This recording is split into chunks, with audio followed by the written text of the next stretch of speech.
महाराष्ट्र के मुद्दे को लेकर आज सुप्रीम कोर्ट में महत्वपूर्ण सुनवाई हुई और यहां पर चुनाव चिन्ह को लेकर फिलहाल फैसला जो है वो चुनाव आयोग नहीं करेगा। ये जो है वो कहा गया कोर्ट की तरफ से और 8 अगस्त को इलेक्शन कमीशन को जवाब जो है वो दाखिल करना है और अगर पक्षकार जवाब दाखिल करने के लिए समय मांगते हैं तो ईसी उसे समय देने पर विचार करे। सुप्रीम कोर्ट 8 अगस्त को अब इस मामले की सुनवाई करेगा और क्या मामले को संवैधानिक पीठ को भेजा जाए इस पर भी 8 अगस्त को विचार जो है वो सुप्रीम कोर्ट करेगा।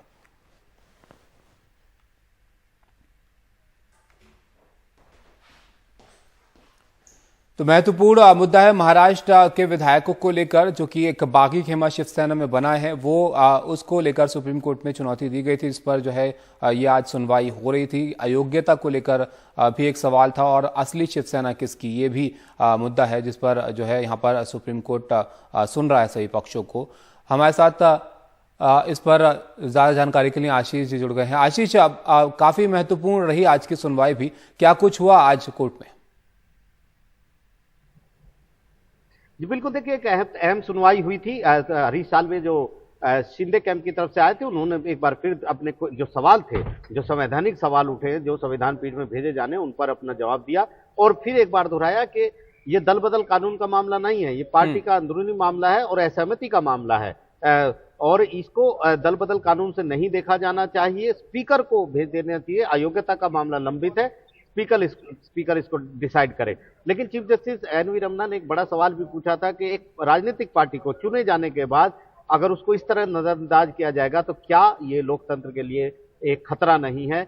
कपिल सिब्बल जो ठाकरे ग्रुप की तरफ से आए थे, उन्होंने मांग की थी कि जो चुनाव आयोग में जो मामला चल रहा है, जिस पर 8 अगस्त को सुनवाई होनी है, उस पर रोक लगाई जाए, क्योंकि पहले अयोग्यता पर फैसला हो, सुप्रीम कोर्ट पहले यह फैसला करे, अयोग्यता का पर फैसला होने के बाद असली शिवसेना कौन सी है ये मुद्दा खड़ा होगा।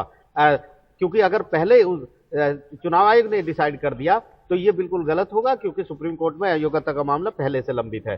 तो यहाँ पर बड़ा एक फैसला उठाया है, चीफ जस्टिस की बेंच ने बड़ा कदम उठाया है, उद्धव कैंप को बहुत बड़ी राहत दी है और चुनाव आयोग को कहा है कि फिलहाल कोई फैसला वो ना दे, कोई कार्रवाई इस मुद्दे पर ना करे और अगर कोई भी पार्टी समय मांगती है आगे के लिए तो उस पर भी विचार करे। 8 अगस्त को एक अहम दिन सुप्रीम कोर्ट में होगा जिसमें सुप्रीम कोर्ट ये डिसाइड कर सकता है कि ये जो तमाम कानून के सवाल उठे हैं, जिस तरह की परिस्थितियां थी, उनको 5 जजों के संविधान पीठ में भेजा जाए या न भेजा जाए। तो फिलहाल आज की बड़ी खबर यह है कि उद्धव कैंप को फिलहाल बहुत बड़ी राहत मिली है और सिंबल किसका है, असली शिवसेना कौन है, जो एकनाथ शिंदे की जो पिटीशन चुनाव आयोग के पास थी, वो फिलहाल उस पर कोई बड़ा कदम नहीं उठाया जाएगा। चुनाव आयोग कोई बड़ी कार्रवाई उस पर नहीं करेगा।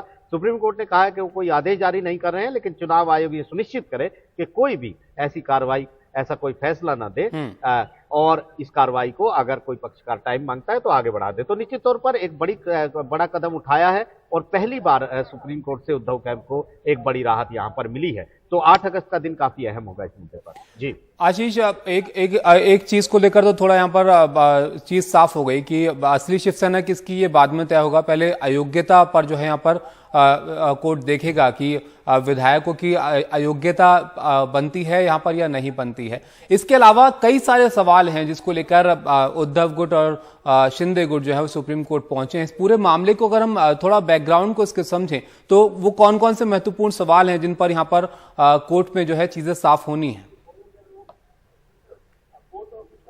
जी देखिए, बहुत सारे सवाल हैं, संवैधानिक मसले हैं, राज्यपाल की भूमिका, क्या राज्यपाल इस तरह फ्लोर टेस्ट बुला सकता था। सबसे बड़ी बात यह, शिंदे गुट ये कह रहा है कि हमने पार्टी नहीं छोड़ी है, हम उसी पार्टी में हैं, हम उसी पार्टी के सदस्य हैं, हमने सिर्फ अपने नेतृत्व के प्रति असहमति जताई है और असहमति जो जताई है वो दल बदल कानून में लागू नहीं होता यहाँ पर, क्योंकि वो उन्होंने दल बदला नहीं है, वो शिवसेना में है। दूसरी तरफ ठाकरे कैंप कह रहा है कि जब पार्टी की मीटिंग में बुलाया गया था और उद्धव कैंप के जो दूसरे बागी जो विधायक थे वो नहीं पहुंचे थे, उसी समय वो अयोग्य घोषित हो गए क्योंकि उन्होंने विप को नहीं माना। तीसरी चीज, सबसे बड़ी चीज ये है कि वो कह रहे हैं कि समर्थन हमारे पास है, 40 विधायक हम हैं, हम असली शिवसेना है। लेकिन यहाँ पर जो ठाकरे ग्रुप है वो कह रहा है कि आप किसी भी तरह मेजोरिटी में जुड़कर इस तरह से एक पॉलिटिकल पार्टी को खत्म नहीं कर सकते। शिवसेना वही शिवसेना है जिसके नेता उद्धव ठाकरे थे, लेकिन शिंदे कह रहे हैं कि वो अल्पमत में है, मेजोरिटी उनके पास है।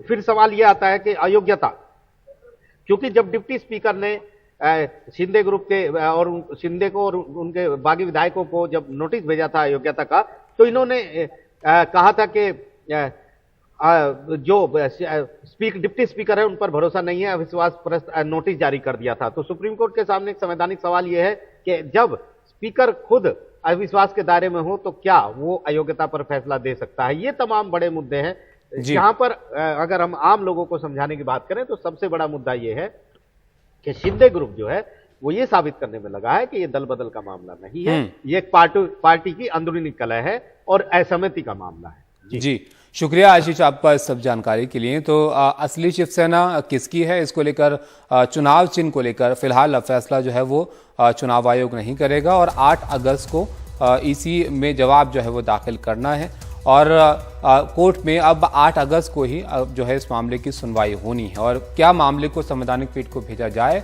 इस पर भी 8 अगस्त को विचार जो है वो कोर्ट करेगा।